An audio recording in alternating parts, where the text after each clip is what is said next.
আমি এখন দাঁড়িয়ে আছি ভারতের অন্যতম দীর্ঘ সড়ক সেতুর উপরে। এটি হলো গোদাবরীর ফোর্থ ব্রিজ। এটি অন্ধ্রপ্রদেশে রাজা মহেন্দ্রবরমে অবস্থিত। বিখ্যাত গোদাবরী ফোর্থ ব্রিজটির দৈর্ঘ্য প্রায় 5 কিলোমিটার। একসময় এটি ভারতের দীর্ঘতম সড়ক সেতুগুলোর মধ্যে অন্যতম ছিল, আর এখনও দেশের অন্যতম বড় নদী সেতু হিসাবে পরিচিত।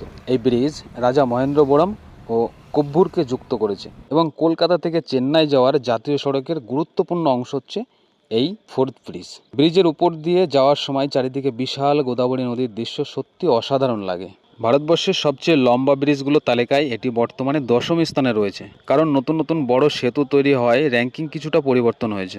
মজার বিষয় হলো এই ব্রিজ তৈরির ফলে কলকাতা চেন্নাই রুটের সড়ক পথ প্রায় 150 কিলোমিটার কমে গেছে। গোদাবরী নদী এখানে এতটাই চওড়া যে ব্রিজের উপর দাঁড়ালে প্রায় সমুদ্র মতো লাগে, আর রাতে লাইট জ্বলে উঠলে ব্রিজটি অসাধারণ সুন্দর দেখায়। তো কারা কারা এই গোদাবরী ফোর্থ ব্রিজের ওপর দিয়ে নিজের বাইকটাকে চালিয়ে নিয়ে গেছো অবশ্যই কমেন্ট করে জানাও।